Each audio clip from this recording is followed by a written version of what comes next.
Welcome back, everybody. DJ Numismatics, and we've got a almost well-rounded hunt here. I got 10 rolls of each denomination, minus dimes, and I was only able to come up with 5 rolls of halves, so hopefully we find something good. Like always, we'll start with those halves, and I'll crack them open live, lay them out, and then I'll go through them later, just in case we get silver in a roll. Give me a couple seconds to set up the tripod, and we'll get to cracking. Alright, let's see what roll number 1 has in it. Well, as you can see, wait a minute, that looks like it was back to back with another one. I thought for sure it was silver, but it's just a 71, which technically can be silver when they were printed on the wrong planchet, but that is definitely not one of them, because you can definitely see when you spread them out there that they were just 2 back to back. I hate when that happens. See, there's another one. Sometimes you get them with a little extra. Not hearing nothing either. Alright. Nothing in there. And as you can see, it looks like somebody has definitely gone through some of these rolls. Alright, roll number 2.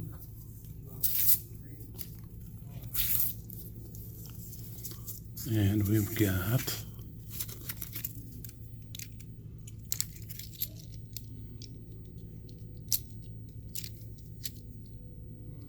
not seeing anything silver,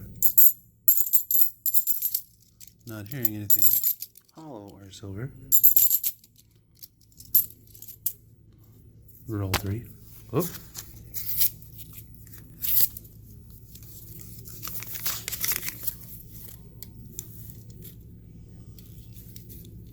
Nada again.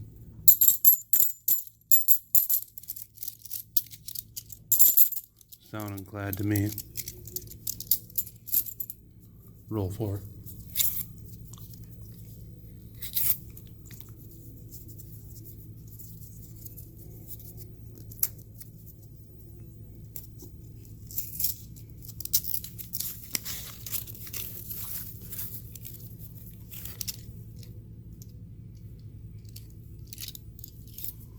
That one looked kind of weird there, almost like it was a little thicker than the rest. I'm not hearing nothing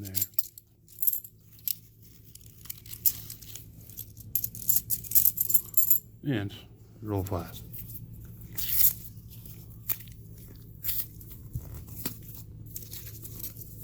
Come on, last roll.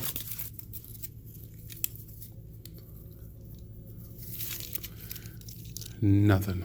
This bank only gives me no, 5 rolls at a time that I stopped at today. So the bank that I got the 1 roll with a 64 in it, I'll be stopping at tomorrow to pick up 1 roll and hopefully at least get a 40%er. That'd be awesome. Well, let me go ahead, sort through these, and we'll do a wrap-up at the end if I find anything interesting. See you soon. Well, those $half were a bust, and I showed you the one with the X, so not only has somebody else searched them, but I don't know if that's mine or not. It may have been. It looks like about right where I would have put it, but definitely been searched. So they're headed back to circulation. So let's move on to 10 rolls of pennies. Well, the pennies are done, and we didn't get no wheats. We didn't get no Canadians either, so that's at least good in that part. I did come across a couple of things though. If you look at this 2000D, I'm not sure if that's a strike through or gas bubbles across the front. There's some on the head and stuff there too. You can kind of see them up there. The back is perfect. Coin's in pretty good shape too. But I thought that was pretty interesting. Then I also got an 83 that I was checking for, because you can check for a FS designation on the front. You won't be able to see it. I'll put it under the scope. But it's, I think, what they call a spike head. It's got a crack that runs down along his hairline there. It's pretty interesting. Same with this one. I won't be able to show you here, but it's in pretty rough shape. I probably won't be keeping it, but it is one of the many 60D RPMs you can look for. And then I came across a couple of S marks as well. I had a 70S non-DDO and a 69S non-DDO, wishing that it would have been, because in that shape it probably would have been a very expensive coin. But it'll definitely be going into my collection. All right, let me pull out the scope and I'll show you what I found on these other two here. As you can see on the 83, there's a crack that runs through the E in we, down through here, and down through his hairline. It stops right about here. I think these are what they call a spike head. I'm not exactly positive if this is a spike head or a cracked skull. I think this is considered a spiked head because of the going up here through the we. And on the 60D, this is a large date 60. If you look right here on the D, it was in better shape. I'd probably keep it, but it's in pretty rough shape. You can look right here, you can see right there and right down here. This would be one of the ones to the west, I do believe. In pretty bad shape, but on RPM nonetheless.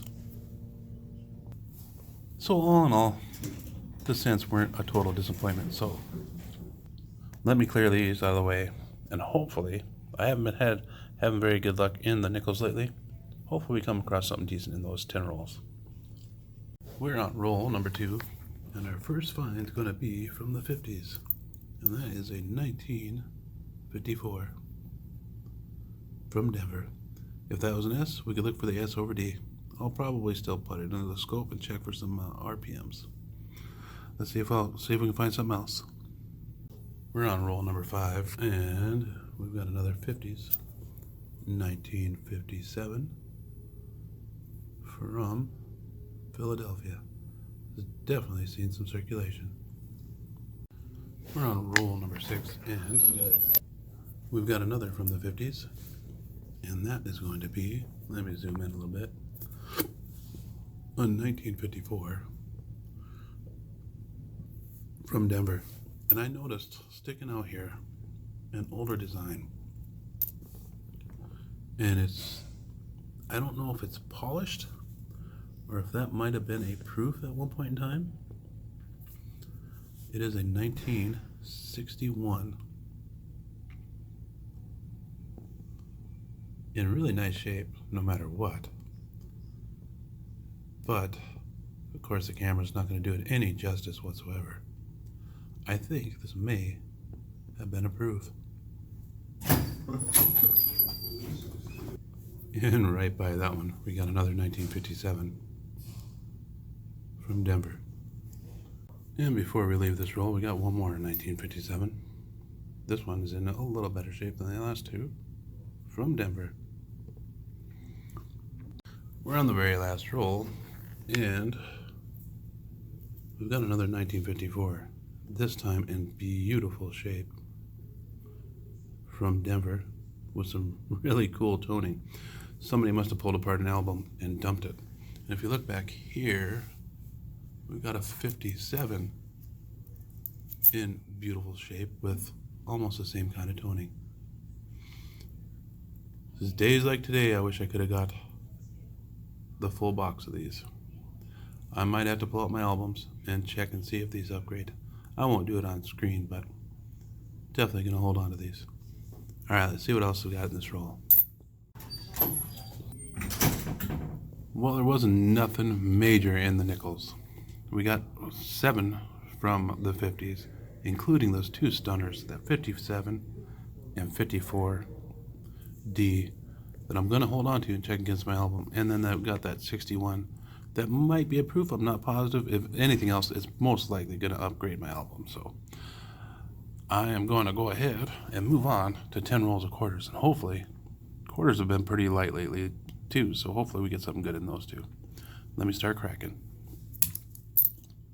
Well, the quarters are done, and I didn't find nothing too major. I did find a 99 spitting horse. It's pretty hard to see, but it is definitely a spitting horse. You can somewhat see it right there. It's one of the lighter ones, and I found enough of these. It's going back into circulation. And then I got 2 of the homestead quarters with the minor double dies on them. I'll show you real quick. One's got a little bit of the snow on the roof too. Give me a couple seconds here. Oh, I forgot about that one. And I also got a 2007 Idaho that's in really, really nice shape. I'll check it against my album. Let me throw these under the scope.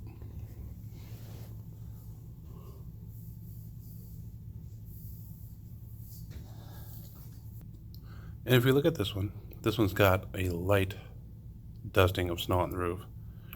And then if you look right there, that mark inside the left window pane there is one of the many double dies you can look for.